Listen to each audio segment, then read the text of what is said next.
What's up, you beautiful people? Welcome to another video. So 15 years ago, I was just a dirtbag rock climber. I knew nothing about business, knew nothing about what it meant to be successful in life.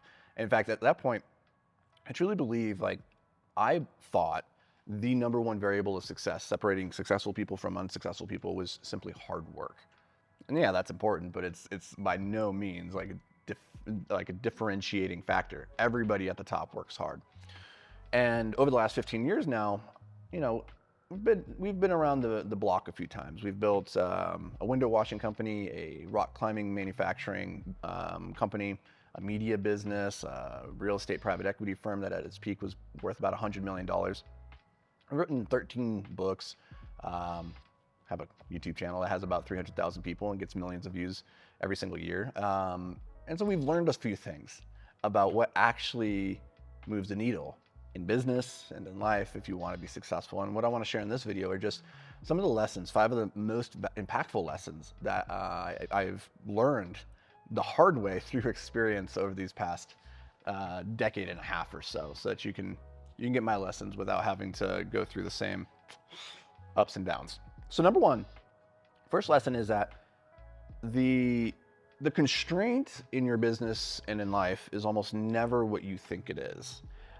Every system has a bottleneck. Like my life, the way I think about it is through the lens of systems designs. And I've talked about some really great books that I've read in the past that have helped me really conceptualize this. But in the simplest terms, it's every system has one component, one feature of it that is holding everything else back. It's the chain is only as strong as its weakest link.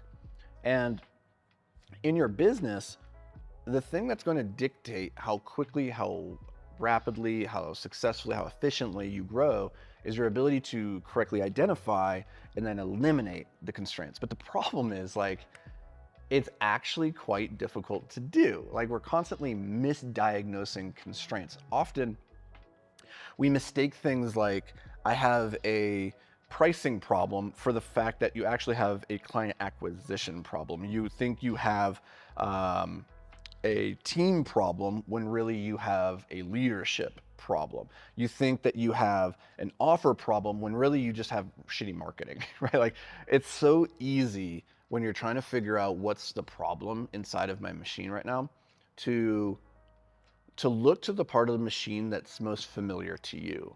And so to the man that only has a hammer, every problem looks like a nail, right? And we get into these modes inside the business where we're trying to identify the constraint, but we misdiagnose. And so then something crazy happens, which is you work really hard to solve the wrong problem. And now you have a sequencing issue. And if you solve a problem that's not the current constraint, all you're really doing is you're adding more pressure to wherever that constraint really is in the system. And this is why I think a lot of founders end up burning out, is because they put all their time and their energy spinning their wheels, working hard to solve problems, but in the wrong order. And so they're like, I'm doing all this stuff, but nothing is moving the needle. And then they look up and they're like, why? How is this possible? And it's like, well, you haven't solved the one constraint that's constraining every other problem inside the business. And once you figure that out, growth gets easy. Everything unlocks. Deceptively difficult though. On that, if you guys are curious, the constraint diagnostic framework that I use to go inside of a business and look and figure out, okay, what's actually the issue here? Just comment constraint down below. I'll send you over the diagnostic tool that I use. It's a framework that I got from the Japanese. It's very powerful, can transform your business. So just drop constraint down below. But the second lesson I want to share with you is your pricing probably sucks. This is the most tactical of all the lessons I want to share with you guys, because again and again and again, when I sit down with founders and look at their business, the very first thing that we work on is their pricing. Not just because it's the easiest one to fix, but because it's almost always wrong. And every single business I look at, it's you're either overpriced or underpriced. Your offer is structured incorrectly. There's something about it that's super low hanging fruit that everything else. And the way to think about the constraints, by the way, you have these constraints within the business, but the biggest constraint isn't always the one that has the narrowest opening. it is sometimes the one that's the earliest in the machine. So pricing is almost all the way at the very beginning of the whole system of throughput. It affects everything downstream of it. And so even though that constraint might be a little bit bigger than a constraint down here, which is your team's capacity to fulfill, if you don't solve this one first because it's at the front of the line, you're never going to get to the point where you're even testing the full capacity of this other constraint down there. And so pricing is one of those constraints that's so damn prevalent and so damn important that we need to prioritize it. And my number one rule when it comes to pricing is to understand that it's not just about raising your prices, not just about like selling to the higher end clients and all that stuff. Like that's what all the gurus tell you is like, you need to be charging more. Okay, that's great in theory, but then like nobody actually wants to give me money. Here's the rule that I want you to consider is that you can name the price if I can name the terms. In negotiation, people come in all the time thinking I have this number that I want to hit. Somebody's selling their house. I want to sell this for $1 million. Cool. I don't want to pay you $1 million because I don't think it's worth $1 million right now. But if you name your price and I get to name the terms, well, how about I pay you $1 every year for the next million years? Cool. Now you've gotten the price that you want and I've got the terms that I want. One of us got a much better deal, right? Now, granted, they're not going to give you like $1 million term, but it just shows that the most important variable in that negotiation, in the understanding of price and terms, is terms, not the price. Like if you can control the terms, which you do because that's fundamentally what your offer is saying, here are the terms by which we will deliver for this price. So get creative in thinking about what's the structure of the offer rather than fixating on the price itself. And you want to make a structure that's going to give you plenty of margins so that you have money to pull out each month for yourself and money to pour back into the business for the purposes of growth. If you don't have either of those two things, you 100% have a pricing problem. All right, lesson number 3 is skills are the ultimate compounding asset. So a year ago, I filed bankruptcy when my real estate private equity fund cratered into the ground. $100 million just gone. And along with it, had to file bankruptcy. The bank comes along, they take all the assets, they take the buildings, they take all that stuff, right? But though they got those assets, they did not get the most valuable thing, which at the end of the day was the skills, the person, the environment that acquired that built that business. I got to walk away with a pretty good deal in the grand scheme of things. They got all those assets, but I got to keep my skills, my experiences, my relationships, my knowledge, all of that stuff that I still have and the ability to go and do it again, right? Like we talk about, the goal isn't to have $1 million. The goal is to have the skills of a millionaire. Because when you have the skills of the person who can go make the money, then you can just go use the skills. The skills are the only investment that you can make in your life that can't be taken from you. They can't be taxed, and they continually compound throughout your life. And so you should be spending a disproportionate amount of your income, of your resources into leveling up your skills constantly. And this is something Anuj and I were just talking about before this video. I spent 8 hours this week working with AI, vibe coding these new applications, things that I could go pay somebody else to do. I could go buy the software, but I need to continually sharpen those tools, those skills, because I know at the end of the day, that's really the only thing I have. Everything else can be taken from me except for my skills, okay? Now here's the 3 skills that I think are gonna be the most important moving forward into the future, especially in an AI dominated future. Number 1 is learning how to generate awareness. That is still critically important. If you know how to get eyeballs on the thing that you're doing, you will not struggle to make money. Like the more hands you shake, the more money you make. The more people that know you, the more capacity you have to make sales. So that's number 1, is learn how to generate awareness. That can be through all sorts of things. It could be paid advertising, it could be through content, it could be through knocking on doors.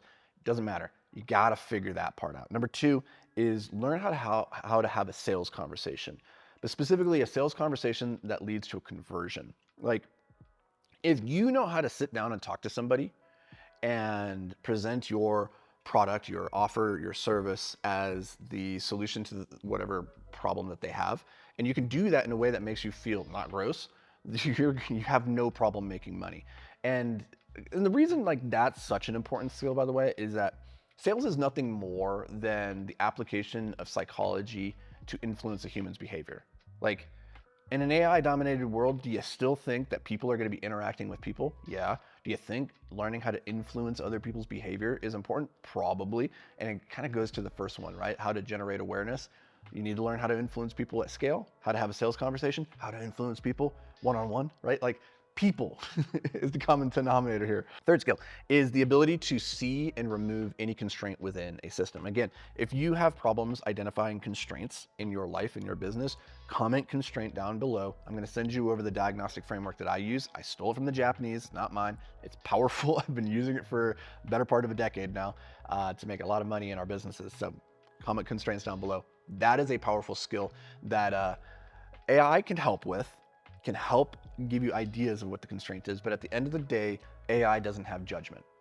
And constraint diagnostics is all about judgment. And Naval says, in an age of infinite leverage, which we are in, judgment is the ultimate skill. So those are 3 skills for the future. Okay, now let's get to lesson number 4 from the past 15 years of building businesses, that most founders are running on the wrong fuel source. In the beginning, you're running on dark energy. In a lot of cases, like, you're rebelling against the system. You have a chip on your shoulder. You want to prove somebody wrong. You don't like taking orders from somebody. You have authority issues, right? I'm going to go start my business. Nobody can tell me what to do. I'm going to live my life on my terms, all that stuff, right? And so you're operating from the kind of this dark energy of proving people wrong, and then also this tangential dark energy of wanting to accumulate things. Because, like, if you weren't born with a silver spoon in your mouth, you're probably like lower on Maslow's hierarchy of needs. You're like, okay, well, I want to make some money so I can have a house. I can, put some clothes on my back, eat food, and take care of, like, shelter, security, all those things. And so you look and you're like, I want to have a nice house. I want to have a nice car. I want to have all that nice stuff. Cool. That is an energy source that can get you in the game and get you pretty damn far. But it's a dark energy. It doesn't burn clean. And eventually what starts to happen is that energy starts to burn you. If you can't transition at some point on your entrepreneurial journey from burning dark energy to clean energy, then you are going to be just a really miserable person. You will have achieved everything, and yet you will have lost the most important thing, which is you never actually found fulfillment because you were just constantly pursuing things that were external.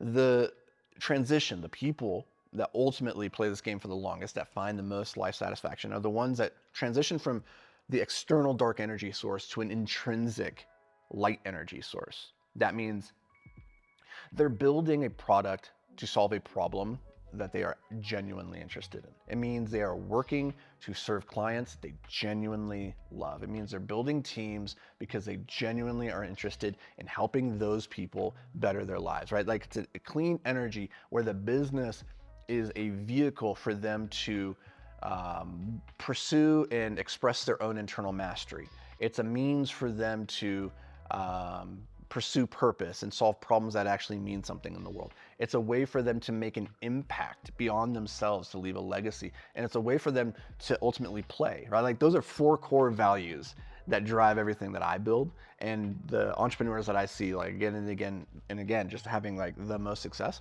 are the ones that prioritize mastery, purpose, impact, and play, right? It's not about making the money. It's like what that money facilitates. And if you don't have that, then it's just a matter of time. And so all you have is money. And, like, what's that phrase that they say is, some people are so poor all they have is money. Like, that's the ultimate failure. So number 5, this is the simplest, but because it's so simple, it gets overlooked, is that consistency beats intensity. This isn't a sprint. Like, it's a marathon. The game of entrepreneurship is an infinite sum game. What do they call it? Infinite game, where there is no end line. There is no I want to achieve this number and then be done. Some people do that, but then they get to the other end of it. They sell their business for $50 million, $100 million, and then they're like, now what do I do? Right?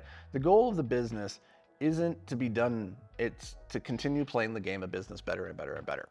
And when you realize that you can't just sprint your way to the end of a race that has no finish line, then it's more important just to make sure that you keep showing up consistently, keep doing, like, taking the actions, taking the next steps to keep moving forward.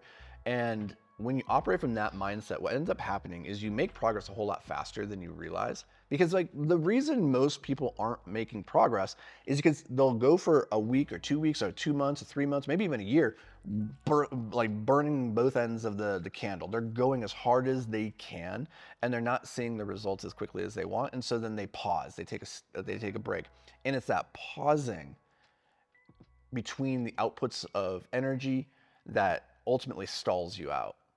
And if you could just continually keep pushing that ball, not super hard, but consistently every single day, you will eventually get to where you want. And so the idea I want you to consider here is that you can't win if you don't start, you can't lose if you don't quit. And in the meantime, all you got to do is just keep showing up. If you do that long enough time frame, I wouldn't bet against you. So those are 5 lessons that I've learned over the last 15 years. Let me know down in the chat, guys, which one is resonating most with you today. Put it down there. I read every single comment. Not Anuj. Well, he does too, but like I respond to every single one. It's me. So leave a comment. Let's have a chat. Love to get to know you guys. I'll see you in the next video.